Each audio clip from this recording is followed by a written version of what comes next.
we ask all our guests on this podcast kind of two big questions. So I'd like to propose the first one to you, and then the second. And Oh my! No right or wrong answers here. So let's say that this is kind of the case study question, right? You're working with, let's say, a physician, or someone like me. I've got stocks, I've got bonds, I've got my retirement fund, I've got my 401k, whatever it is. And I want to start pursuing other asset classes in my portfolio. All right. So for that $100,000 or less investment, what kind of strategies might you suggest? And then, of course, the 100,000, 1 million, 2 million, 5 million investment, would you take a different path?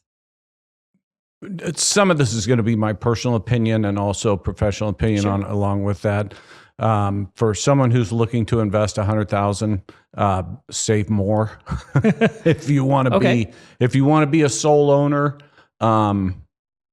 and 80. So I'm from central Nebraska originally. Okay. An 80-acre tract is going to cost you roughly $800,000. So you're going to want to have $320,000 as a down payment, right? Because my feeling with clients of mine that I've worked with in the past, I always tell them you want to have at least 40% as a downstroke, because then you don't need to feed that transaction throughout its life. Okay. Now, do you have to live by that? Absolutely not. 20%, you would be able to swing that same transaction with 100 that you have down. But as an asset class, you're blessed to receive a 4% year after year return. Aside from the appreciation that also comes along with that same asset, which will be realized upon a sale.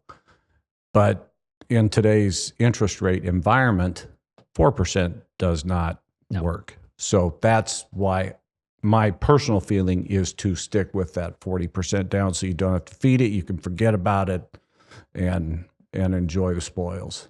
All right. I walk in, I'm a bigger hitter. I got $1 million, 3 million, 5 million, somewhere in that range. How might that conversation change? The conversation would change to what your comfort level is and what your tax situation is. Are you in a situation where you can just all out pay 100% cash for a property?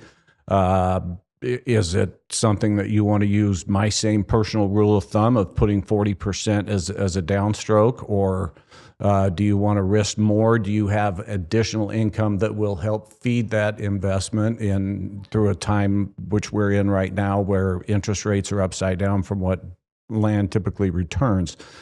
So at that point, you need to be relying on your financial advisor and your accountant, because they will work a strategy that will help you the best. Is an interest write-off going to help me the most? Is depreciation involved with the asset going to help me most? What's going to be best? So that actually tees our question I like to ask every guest. Okay. Is you're sitting down, you've got a broker, you've got a life insurance agent, you've got a CFP professional.